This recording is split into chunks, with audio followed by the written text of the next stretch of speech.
오늘 본문은 히브리서 11장 27절부터 31절까지입니다. 히브리서 11장 27절부터 31절까지 말씀을 저와 여러분들이 한 절씩 교독하겠습니다. 믿음으로 애굽을 떠나 왕의 노함을 무서워하지 아니하고 곧 보이지 아니하는 자를 보는 것 같이 하여 참았으며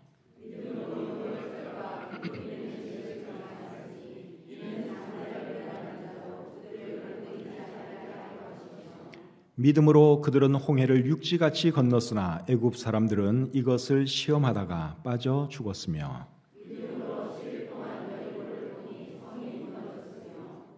다 같이요. 믿음으로 기생 라합은 정탐꾼을 평안히 영접하였으므로 순종하지 아니한 자와 함께 멸망하지 아니하였도다. 아멘. 하늘에 계신 하나님 아버지, 오늘도 저희들에게 새날을 허락해 주시고 또 건강 허락하셔서 오늘 이렇게 참 주님께 예배드릴 수 있도록 해주신 것 참 감사합니다. 하나님께서 우리에게 생명을 연장해 주시지 않고 건강 주시지 않으면 우리가 어떻게 이 자리까지 올 수 있었겠습니까? 모든 것이 하나님의 은혜입니다. 늘 하나님 은혜에 감사하는 저희들 되게 도와주시고 또 이 시간 최선을 다해서 우리 주님을 예배하게 해 주시옵소서. 또 우리가 하나님 말씀을 받겠습니다. 사람의 말로 듣지 않도록 도와주시고 하나님의 말씀으로 잘 받아서 또 우리의 삶에 큰 변화가 있게 해 주시옵소서. 모든 것 감사드리며 예수님의 이름으로 기도합니다. 아멘. 자리에 앉겠습니다. 오늘 읽은 이 본문에는 모세가 애굽을 떠나는 이야기부터 시작해서 이스라엘 백성이 홍해를 건너는 이야기, 여리고성이 무너지는 이야기, 그리고 여리고 성에 살고 있던 기생 라합이 구원받는 이야기까지 기록되어 있습니다. 이 모든 이야기의 배경에는 무엇이 있는가 하면 믿음이라고 하는 것이 있죠. 그래서 오늘 이 본문을 잘 보시면 각 절마다 믿음으로라는 말로 시작되는 것을 볼 수 있습니다. 한번 보실까요? 27절을 한번 보세요.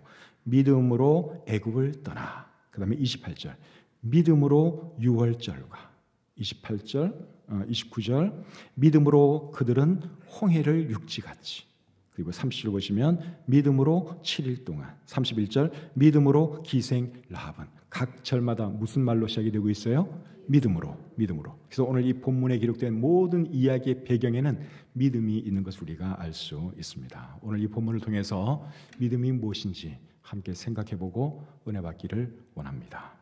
자, 27절 말씀을 같이 한번 다시 읽어보겠습니다. 27절 시작. 믿음으로 애굽을 떠나 왕의 노함을 무서워하지 아니하고 곧 보이지 아니하는 자를 보는 것 같이 하여 참았으며. 자, 27절 말씀을 보면 믿음으로 애굽을 떠났다고 말씀을 하고 있는데 누가 떠났다는 것입니까? 개역 개정판 성경에는 주어가 나와 있잖아요. 주어가 생략되어 있습니다. 그러니까 모세가 애굽을 떠났다는 것인지 이스라엘 백성이 애굽을 떠났다는 것인지 정확하게 알 수가 없습니다. 근데 헬라어 성경에는 주어가 분명하게 나타나 있습니다. 영어 성경에도 다 그렇게 주어를 살려서 번역을 했고 최근에 나온 우리나라 성경들도 다 주어를 명확하게 살려서 번역을 하고 있습니다. 27절의 주어는 사실은 그입니다. 그 사람. 그 사람이 누굴까요? 모세를 말하는 것이죠. 모세가 주어입니다. 그래서 모세가 믿음으로 애굽을 떠났는데 언제 애굽을 떠났는가 하면 모세의 나이가 40세 되었을 때 애굽을 떠나죠. 사도행전 7장 23절에 그렇게 기록되어 있습니다. 제가 한번 읽어드리겠습니다. 나이가 40이 되매 그 형제 이스라엘 자손을 돌볼 생각이 나더니. 모세는 40세가 될 때까지 바로의 궁에서 자랐습니다. 근데 40세가 되었을 때 내가 계속 이렇게 살아서는 안 된다. 내가 내 민족을 위해서 일해야지. 내 민족을 돌아봐야지. 그 생각을 하게 됩니다. 참 훌륭한 생각이죠. 그런데 이분이 왜 40세에 애굽을 떠나게 되느냐? 모세가 이스라엘 사람을 괴롭히는 애굽 사람 한 사람을 쳐 죽입니다. 그리고 그것을 많은 사람들이 알게 되었어요. 그래서 모세의 마음속에 두려움이 생겼습니다. 이 일로 인하여 바로가 나를 죽일지도 모르겠다. 그 두려움이 생기다 보니까 이제 부득불 애굽을 떠날 수밖에 없었어요. 출애굽기 2장 14절과 15절에 보시면 모세가 두려워하여 하는 표현이 나오고, 그리고 모세가 바로의 낯을 피하여 미디안 땅으로 갔다 하는 이런 표현이 나옵니다. 근데 오늘 본문 27절에는 어떻게 기록되어 있는가 하면 모세가 왕의 노함을 무서워하지 아니했다고 기록되어 있죠. 그러니까 오늘 본문의 내용하고 출애굽기에 기록된 내용하고 이게 말이 조금 다릅니다. 본문에서는 왕의 노함을 무서워하지 않았다 그랬고, 출애굽기 2장 14절 15절에서는 모세가 두려워했다 그렇게 말씀하고 있죠. 모세도 인간이기 때문에 바로왕에 대한 두려움이 있었습니다. 그런데 모세에게는 바로왕에 대한 두려움보다 더 큰 것이 있었는데, 그게 뭔가 하면 자기 민족을 돌아봐야 한다는 그 생각이었습니다. 그래서 과감하게 애굽을 떠나게 되죠. 그러고는 바로왕과 등진 삶을 살기로 결심을 합니다. 지금까지는 바로의 궁에서 살았어요. 근데 이제부터는 내 민족을 위해서 살아야겠다, 그 결심을 하면서 의도적으로 바로왕을 등 돌리는 거예요. 바로왕과 등진, 그런 삶을 살게 되는 것입니다. 이런 것을 볼 때 모세는 자신의 안위보다도 하나님의 뜻을 더 중요하게 생각한 사람인 것을 알 수 있습니다. 바로왕보다도 하나님을 더 두려워한 사람인 것을 우리가 알 수 있습니다. 여러분, 믿음이 뭔 줄 아십니까? 믿음은 자신의 안위보다 하나님의 뜻을 더 중요하게 생각하는 것이 믿음입니다. 사람보다 하나님을 더 두려워하는 것이 믿음입니다. 그런 믿음을 가지고 살아가는 저와 여러분들이 되었으면 좋겠습니다. 사실 모세는 여러분 바로 궁에서 살면 아무런 염려 없이, 고생할 필요 없이 호의호식하면서 잘 지낼 수 있었습니다. 그런데 모세는 그것이 하나님의 뜻이 아니라는 것을 알았습니다. 그래서 왕의 노함을 무서워하지 아니하고 바로와 애굽을 떠나 자기 민족을 위해 살기로 결심한 것이죠.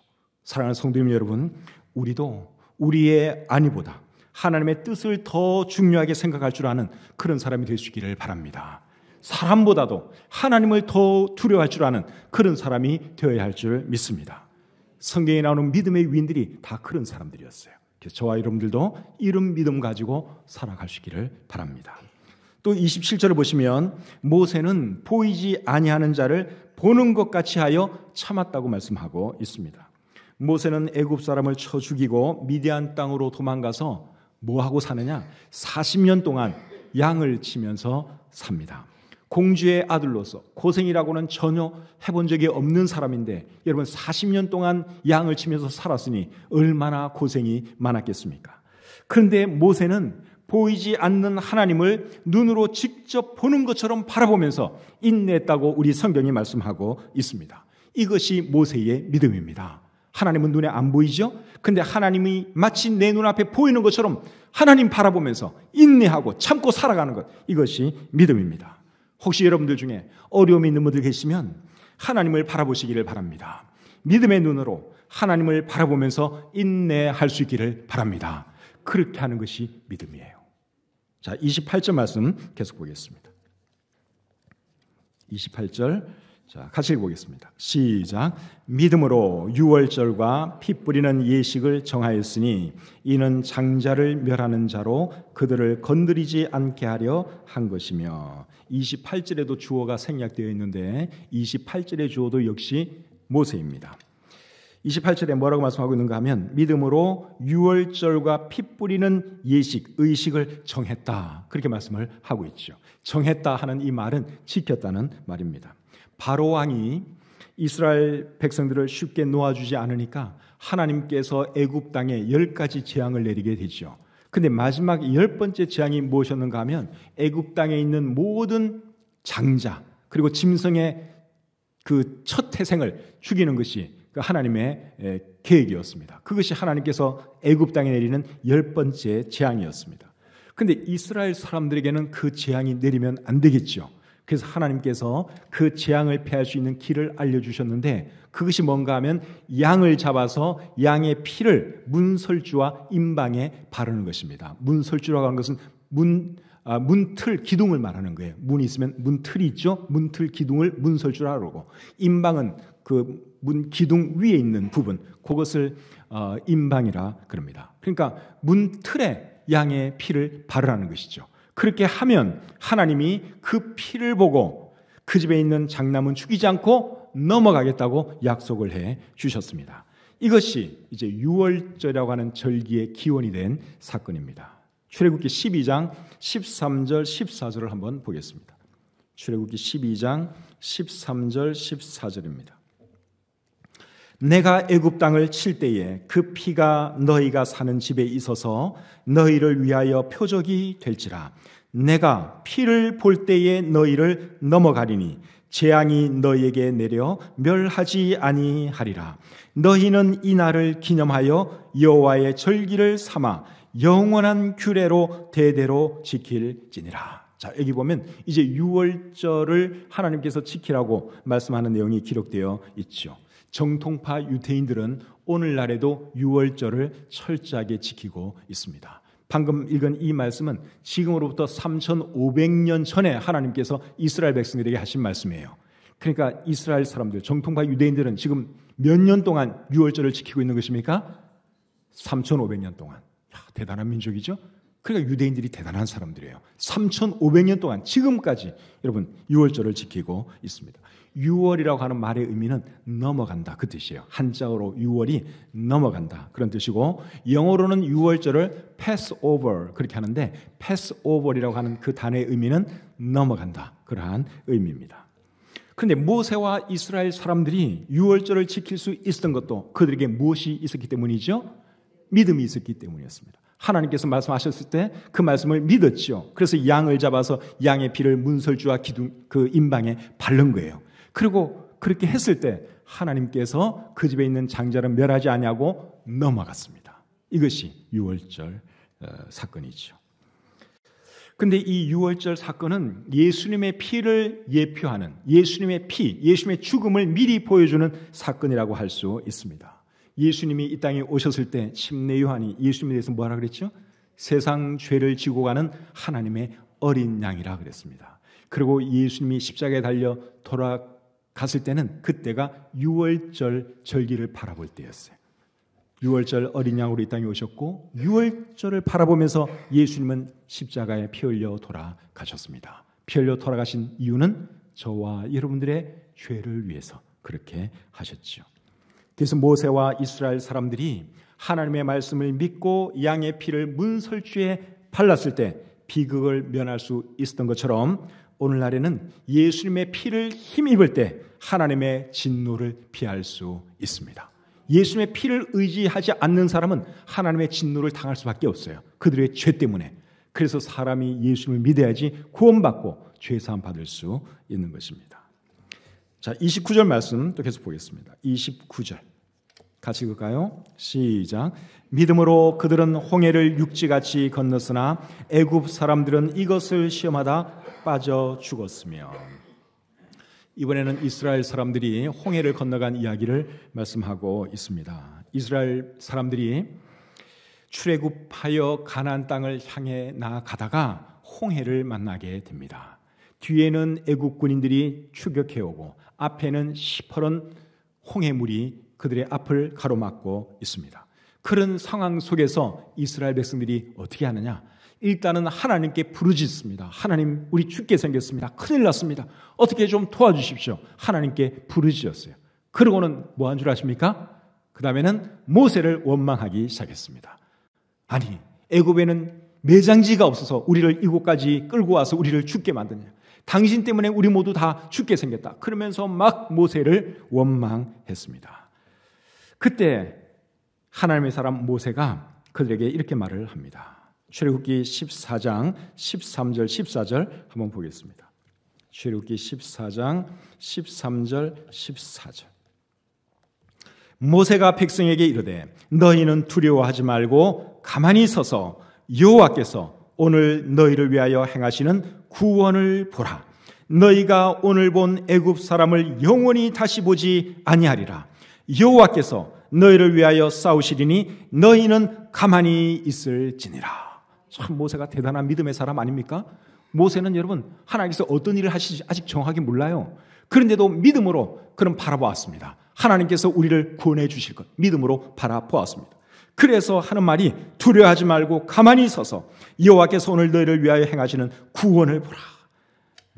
여호와께서 너희를 위하여 싸우시리니 너희는 가만히 있을지니라. 정말 대단한 믿음의 사람이었습니다. 그래서 우리 하나님은 모세의 이런 믿음을 보시고 홍해를 건널 수 있는 방법을 가르쳐 주셨습니다. 그 방법이 뭐죠? 지팡이를 들고 그 지팡이를 바다를 향하여 이렇게 내미는 거예요. 그러면 그 홍해 바다가 갈라질 것이라고 하나님께서 말씀해 주셨죠. 자, 성경을 한번 보기를 원하는데 출애굽기 14장 15절 16절입니다.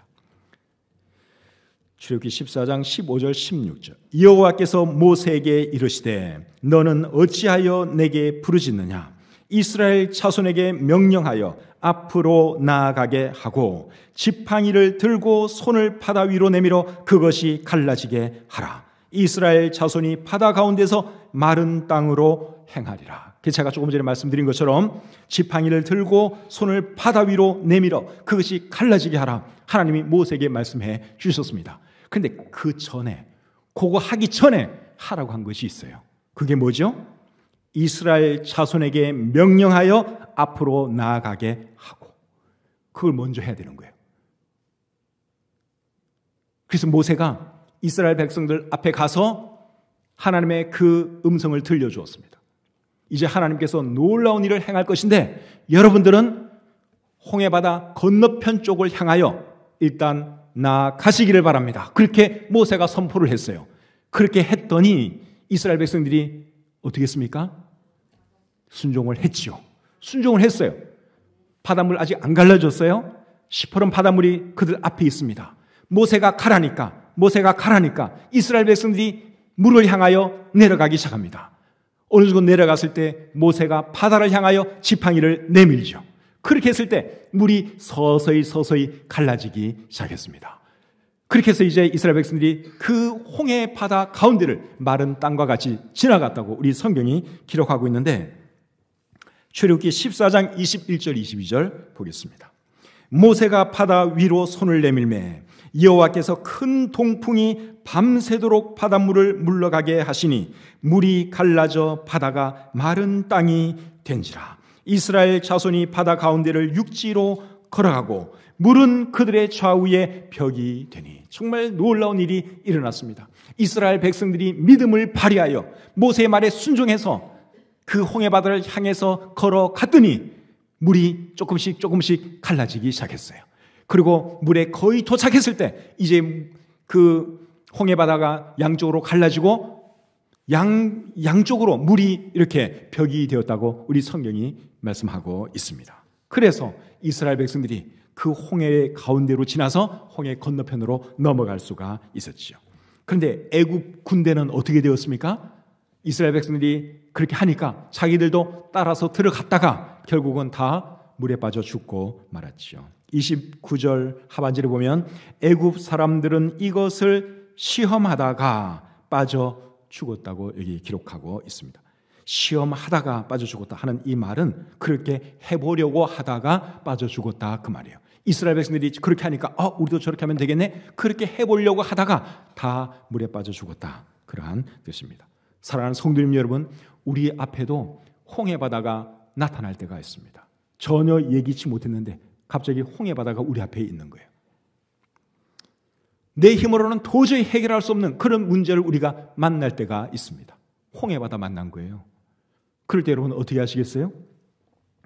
그럴 때 우리에게 필요한 것이 믿음입니다. 그리고 하나님의 말씀에 순종하는 자세가 필요합니다.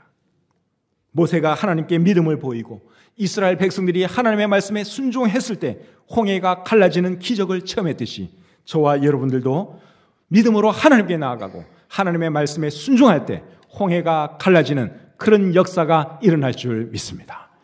홍해가 지금 앞에 있습니까? 믿음을 발휘하세요. 믿음을. 그리고 하나님 말씀을 잘 들어보시고 그리고 하나님 말씀에 순종해 보십시오. 홍해가 열릴 것입니다. 어쩌면 매일매일 살아가는 것 자체가 여러분 이게 우리의 홍해인지도 몰라요. 매일매일 살아가는 거 얼마나 힘듭니까? 사업하시는 분들 여러분 얼마나 힘들어요. 내가 과연 이 사업 내가 잘 할 수 있을까? 이번 달 우리 직원들 월급 줄 수 있을까? 우리 사장님들은 그 생각할지 몰라요. 홍해바다에 홍해바다. 내 힘으로는 도저히 안 될 것 같아요. 그런 상황 만나도 하나님 바라보는 거죠. 믿음을 발휘하고 하나님의 말씀에 순종하는 것이죠. 힘든 직장 생활하는 거, 그게 여러분 홍해바다일 수도 있어요. 정말 직장 생활하기 얼마나 힘듭니까? 그게 홍해바다예요. 홍해바다. 여러분들이 건너야 할 홍해바다예요.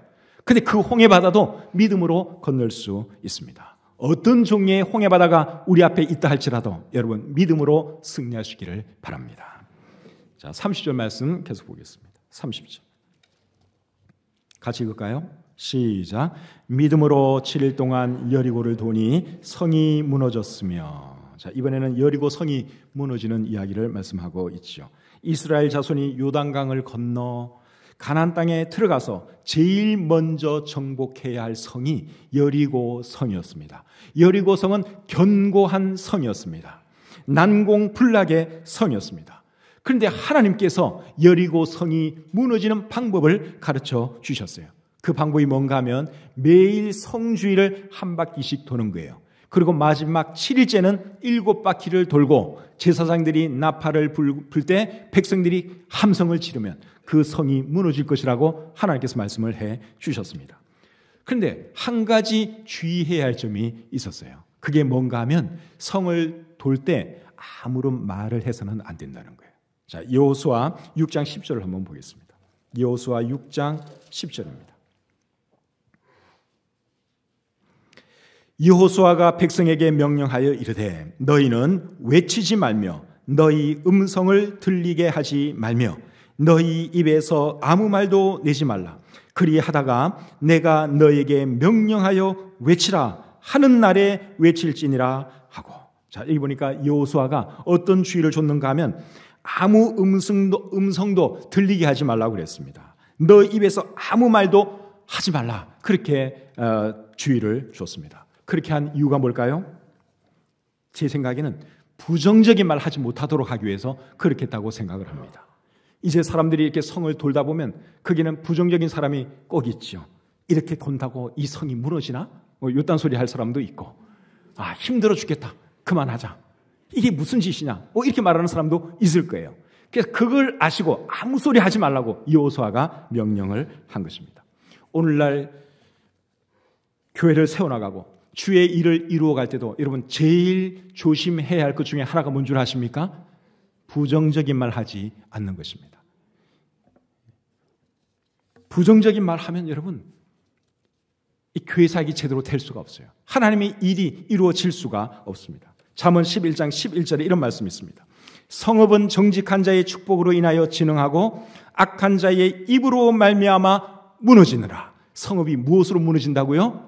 악한 자의 입으로 인하여 무너진다 그랬어요. 부정적인 말, 악한 말, 이런 말 하면 일이 안 된다 그 말이에요. 교회 사역도 마찬가지예요. 그래서 우리 교회가 잘 돌아가고 있는데 여러분 누군가로부터 이제 부정적인 얘기가 이제 나온다고 한번 생각을 해보세요. 부정적인 얘기 이게 더 빨리 퍼집니다. 계속 부정적인 이야기를 하면 이 교회가 되겠습니까? 안 되겠습니까? 교회가 안 되는 거예요. 그러니까 항상 긍정적인 말, 축복하는 말, 덕스러운 말, 이런 말을 해야지 교회에 대해서 또 누군가에 대해서 부정적인 말, 비판적인 말, 악한 말, 이런 말 여러분 절대로 해서는 안 됩니다. 야고보서 3장 5절에는 또 이렇게 말씀하고 있습니다. 이와 같이 혀도 작은 지체로 돼 큰 것을 자랑하도다. 보라, 얼마나 작은 불이 얼마나 많은 나무를 태우는가. 여러분, 그 작은 불씨가 온 숲을 태우는 거 여러분 알고 계시죠? 별것 아닌 것 같은 그 작은 불이 산을 태웁니다. 근데 사람의 말도 마찬가지예요. 이 사람의 혀, 정말 얼마 크지도 않은 요 작은 혀가 사람들에게 상처를 줄 수 있고 사람들을 죽일 수 있고 교회 사역을 망가뜨릴 수 있고 교회를 무너지게 할 수도 있어요. 그래서 우리가 정말 말을 조심해야 하는 것이죠. 교회가 정 못마땅하고 목사가 정 마음에 안 들면 그냥 조용히 떠나면 되잖아요. 부정적인 말 할 필요 없이. 그렇죠? 지금 누가 부정적인 얘기를 해서 제가 이런 건 아니고 미리 예방 조치를 하기 위해서 말하는 거예요. 그러니까 뭐가 마땅치가 않아요. 막 부정적인 말을 막 하고 싶어요. 그럴 때는 여러분 그냥 조용히 좋은 교회, 좋은 목사님 찾아가면 되는 거예요. 이 교회는 그냥 이게대로 이렇게 잘 내버려 두고 근데 꼭 부정적인 얘기해가지고 다른 사람 상처 주고 마음에 아픔 주고 교회 무너지게 만들고 사람들 떠나게 만들고 그러면 안 되죠. 그리고 이 성을 돌 때 말하지 말라고 한 또 다른 이유는 제 생각에는 마음속으로 기도하라고 아마 그렇게 하신 것이 아닌가 생각됩니다. 여러분 주위 사람하고 계속 이야기를 한다든가 또 무슨 뭐 궁시렁궁시렁 그러면 마음속으로 기도할 수 있어요? 없어요? 안 되죠. 마음속으로라도 기도하기 위해서는 집중을 해야 됩니다. 말을 하지 말아야 돼요. 그래서 부정적인 말 하지 않도록 하기 위해서. 그리고 하나님께 기도하는 마음으로 그 성을 돌라고 하나님께서 아무 소리 없이 그 성을 돌아라 그렇게 말씀을 하셨다고 생각합니다. 근데 여러분 교회에서 주로 부정적인 말 하는 사람들이 어떤 사람인 줄 아십니까? 기도 안 하는 사람들이 그래요. 기도 안 하는 사람들이 꼭 부정적인 얘기를 합니다. 기도하는 사람은 부정적인 얘기 잘 안 해요. 그러니까 기도로 승화시키죠. 하나님 우리 강 목사가 이런 게 부족한데 하나님 어떻게 좀 도와주세요. 이렇게 기도하죠. 하나님 우리 교회가 이런 게 참 어려움이 있습니다. 문제가 있습니다. 하나님 도와주세요. 기도하죠. 부정적인 말 안 해요. 그래서 우리는 기도하는 사람은 될지언정 절대로 부정적인 말하는 그런 사람 되지 마시기를 바랍니다. 아시겠죠? 네. 부정적인 말 하고 싶으면 어떻게 하면 되겠어요? 기도하면 되는 거예요. 그래서 이스라엘 백성들이 여호수아가 지시한 대로 아무 소리 하지 않고 조용하게 성을 돌았습니다. 그렇게 돌았더니 마지막 날 어떤 일이 일어나느냐? 우리 여호수아 6장 15절 16절 보겠습니다. 여호수아 6장 15절 16절입니다. 일곱째 날 새벽에 그들이 일찍이 일어나서 전과 같은 방식으로 그 성을 7번 도니 그 성을 7번 돌기는 그날뿐이었더라. 7번째에 제사장들이 나팔을 불 때에 여호수아가 백성에게 이르되 외치라 여호와께서 너희에게 이 성을 주셨느니라. 20절로 갑니다. 이에 백성은 외치고 제사장들은 나팔을 불매 백성이 나팔 소리를 들을 때에 크게 소리질러 외치니 성벽이 무너져 내린지라. 와르르 그러면서 성벽이 무너져 내렸어요. 정말 놀라운 일이 일어났죠. 하나님께서 일하시는 방법이 정말 독특하십니다. 여러분 이런 방식으로 여리고 성이 무너질지 누가 알았겠어요? 아무도 상상하지 못했을 거예요. 그런데 하나님은 정말 신기한 방법으로 그 견고한 여리고 성이 무너지게 해 주셨습니다. 우리 하나님은 오늘날에도 여러분 우리가 상상치 못한 방법으로 일하실 수 있는 분이라고 하는 것을 잊지 마시기를 바랍니다. 우리가 상상하지 못한 방법으로 우리 하나님은 일하세요. 그런데 우리는 어떤 줄 아십니까? 하나님을 우리 수준에서 생각하려고 그래요. 나한테 어려운 일은 하나님한테도 어려울 거라고 생각합니다. 근데 그렇지 않은 거 여러분 알고 계시죠? 전지전능 하시는 하나님께 뭐가 어렵겠습니까? 사람에게는 어려운 것도 많고 불가능한 것도 많지만 하나님에게는 능치 못함이 없음을 믿습니다. 그렇죠? 우리가 믿는 하나님이 그런 분이죠.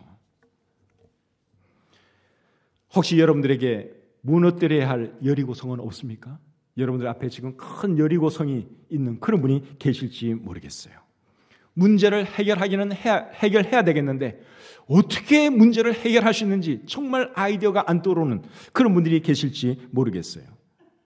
어떤 사람과의 불편한 관계가 여리고성일 수도 있어요. 시어머니와의 불편한 관계, 그게 여리고성일 수도 있고 며느리와의 불편한 관계가 여리고성일 수도 있어요. 무너뜨려야 할 여리고성입니다. 여러분 그럴 때 어떻게 하시겠어요? 여리고성을 만나면 하나님께 방법을 물어보세요. 내가 알고 있는 방법, 내 방법, 그게 안 되면 하나님의 방법이 무엇인지, 하나님께서 나한테 주시는 그 방법이 무엇인지 그걸 물으시고 그 방법대로 한번 해보시기를 바랍니다. 하나님의 방법을 따르면 여리고성은 반드시 무너지게 되어 있습니다. 아무리 견고한 성이라 할지라도 하나님이 가르쳐 주신 방법, 그 방법대로 따르면 무너지게 되어 있어요. 여리고성 만날 때 여러분 하나님의 방법을 따르시기 바랍니다. 하나님께 물으시고 하나님께서 가르쳐 주시는 대로 그렇게 해보세요. 나하고 관계가 안 좋은 사람에게도 하나님이 가르쳐 주신 방법을 한번 따라보세요. 적용해보세요. 놀라운 역사가 일어날 것입니다. 근데 주의해야 할 것 한 번만 제가 더 상기시켜드리면 우리의 여리고성을 뜨리려고 할 때 주의해야 할 점은 뭘 하지 말아야 되는 거예요? 부정적인 말 하지 말아야 돼요. 안 돼. 이거는 안 되는 거야. 이거는 못해. 방법이 없어. 부정적인 말 하면 절대로 안 됩니다. 민수기 14장 28절에 보면 너희 말이 내 귀에 들린 대로 내가 너희에게 행할 것이다 그랬어요. 그러니까 하나님이 우리 말 다 듣고 계세요. 그거 안 돼. 이거 불가능해. 하나님이 그 말 그대로 되게 해주십니다. 그러니까 절대로 부정적인 말 하면 안 되죠. 그리고 뭘 해야 되는 것입니까? 기도. 여리고 성이라 할지라도 기도하면 하나님께서 해결해 주십니다. 이제 31절 말씀 보겠습니다. 31절입니다. 같이 읽겠습니다. 시작. 믿음으로 기생 라합은 정탐꾼을 평안히 영접하였으므로 순종하지 아니한 자와 함께 멸망하지 아니하였도다. 기생 라합은 여리고성의 멸망으로부터 구원받은 사람이죠. 라합과 그 집안에 있던 사람들만 멸망으로부터 구원받았고 나머지 모든 사람들은 다 죽고 말았습니다. 그런데 기생 라합이 어떻게 여리고성의 멸망으로부터 구원받을 수 있었느냐? 그것은 이스라엘의 두 정탐꾼을 평안히 영접했기 때문이라고 오늘 이 본문이 말씀해 주고 있습니다. 평안히 영접해 줬다 하는 이 말은 두 정탐꾼이 그녀의 집에 숨어 들어왔을 때 그들을 숨겨주고 그리고 평안히 가게 해 주었다, 그 말이죠. 그리고 그렇게 할 수 있었던 이유가 뭔가 하면 그녀에게 무엇이 있었기 때문이에요? 믿음이 있었기 때문입니다. 여호수아 2장 8절부터 14절 제가 한번 읽어드리겠습니다. 여호수아 2장 8절부터 14절. 그들이 눕기 전에 라합이 지붕에 올라가서 그들에게 이르러 말하되 여호와께서 이 땅을 너에게 주신 줄을 내가 아노라. 우리가 너희를 심히 두려워하고 이 땅 주민들이 다 너희 앞에서 간담이 녹나니 이는 너희가 애굽에서 나올 때에 여호와께서 너희 앞에서 홍해 물을 마르게 하신 일과 너희가 요단 저쪽에 있는 아모리 사람의 두 왕 시혼과 옥에게 행한 일 곧 그들을 전멸시킨 일을 우리가 들었음이니라. 우리가 듣자 곧 마음이 녹았고 너희로 말미암아 사람이 정신을 잃었나니 너희의 하나님 여호와는 위로는 하늘에서도 아래로는 땅에서도 하나님이시니라. 그러므로 이제 청하노니 내가 너희를 선대하였은즉 너희도 내 아버지의 집을 선대하도록 여호와의 이름으로 내게 맹세하고 내게 증표를 내라. 그리고 나의 부모와 나의 남녀 형제와 그들에게 속한 모든 사람을 살려주어 우리 목숨을 죽음에서 건져내라. 그 사람들이 그에게 이르되 네가 우리의 이 일을 누설하지 아니하면 우리의 목숨으로 너희를 대신할 것이요 여호와께서 우리에게 이 땅을 주실 때에는 인자하고 진실하게 너를 대우하리라. 방금 읽은 이 말씀을 잘 보시면 기생 라합은 여리고 성이 멸망할 것을 이미 알고 있었습니다. 그리고 하나님에 대해서도 아주 정확하게 알고 있었습니다. 그래서 자기 집에 찾아온 정탐꾼들에게 나와 내 가족들 살려달라고 그렇게 부탁을 하게 되죠. 그런데 여리고 성 안에 있던 다른 사람들은 어땠느냐? 그들도 다 알고 있었어요. 여리고 성이 이거 오래 못 간다. 이제 이스라엘 사람들이 우리를 쳐들어올 것이고 우리는 멸망할 것이다. 알고서 여기 떨고 있었다고 우리 성경이 말씀하고 있죠. 그러면 살 길을 찾으면 되는데 여리고 성 사람들은 살 길을 찾을 생각을 하지를 않았습니다. 그런데 이 기생 라합은 어떻게 하면 살 수 있을까? 그것을 찾고 생각하고 있을 때 마침 그 집에 누가 찾아오게 된 거예요? 이스라엘의 두 정탐꾼이 찾아오게 된 것이죠. 그런데 제 생각에는 그 두 정탐꾼이 우연히 기생 라합의 집에 들어간 게 아니라 하나님께서 기생 라합의 그 믿음 보시고 그녀를 구원해 주시기 위해서 그들의 발걸음을 그 집으로 인도해 주셨다고 믿습니다. 그리고 두 정탐꾼이 자기 집에 왔을 때 기생 라합은 그 기회를 포착한 거예요. 그래서 숨겨주고 살려달라고 사정하고 그리고 평안하게 돌아가도록 해 주었죠. 이제 이 모든 과정을 오늘 이 본문에서는 어떻게 표현하고 있는가 하면 라합이 믿음으로 구원받았다. 믿음 때문에 멸망하지 아니할 수 있었다. 그렇게 표현하고 있습니다. 오늘날에도 사람이 구원받으려면 무엇이 있어야 되는 줄 아십니까? 믿음이 있어야 됩니다. 구원받으려면 믿음이 있어야 됩니다. 이 세상은 지금 멸망을 향하여 달려가고 있습니다. 그리고 이 세상의 모든 사람들은 하나님의 심판을 받게 될 것입니다. 다가올 멸망으로부터 그리고 하나님의 심판으로부터 구원받는 길은 예수 그리스도를 믿는 길밖에 없습니다. 그게 하나님께서 우리에게 구원받으시도록 허락하신 길입니다. 사도행전 16장 31절에 보면 주 예수를 믿으라 그리하면 너와 네 집이 구원을 받으리라 말씀하고 있습니다. 요한복음 3장 16절은 여러분들도 잘 아는 말씀이죠. 자, 같이 한번 해보겠습니다. 시작. 하나님이 세상을 이처럼 사랑하사 독생자를 주셨으니 이는 그를 믿는 자마다 멸망하지 않고 영생을 얻게 하려 하심이라. 멸망으로부터 구원받을 수 있는 길은 예수님 믿는 길밖에 없습니다. 여러분 중에 아직 예수님 믿지 않고 있는 분이 계시면 여러분도 예수님을 영접하시고 기생라비 이 두 정탐꾼을 영접해 준 것처럼 여러분도 예수님을 영접하시고 예수님을 믿으시고 구원받으시기를 바랍니다. 그리고 이미 예수님을 믿으신 분들은 믿음으로 살아가시기를 바랍니다. 구원도 믿음으로 받았으면 우리가 하루하루 살아가는 것도 믿음으로 살아야 합니다. 의인은 그의 믿음으로 말미암아 살리라. 하박국 2장 4절이 말씀하고 있습니다. 믿음이 없이는 하나님을 기쁘시게 하지 못한다고 히브리서 11장 6절이 말씀하고 있습니다. 우리에게 필요한 것이 믿음입니다. 홍해를 건너는 방법도 믿음으로 건너는 거예요. 여리고성 무너뜨리는 방법도 믿음으로 가능합니다. 믿음으로 승리하시는 여러분들이 다 되시기를 주님의 이름으로 축복합니다. 하나님 아버지, 부족한 종이 믿음에 대해서 전했습니다. 우리가 믿음이 있는 것 같지만 우리 자신을 잘 들여다보면 정말 믿음 없을 때가 얼마나 많은지요. 홍해를 만날 때 두려워하고 여리고성 만날 때 어찌할 줄을 모릅니다. 하나님, 지금 홍해 앞에 서 있는 분들이 계십니까? 여리고성 앞에 서 있는 분들이 계십니까? 하나님, 믿음을 다하여 주시옵소서. 하나님의 음성에 귀 기울이게 도와주시고 하나님 말씀 따라 승리하게 해 주시옵소서. 예수님의 이름으로 기도합니다. 아멘.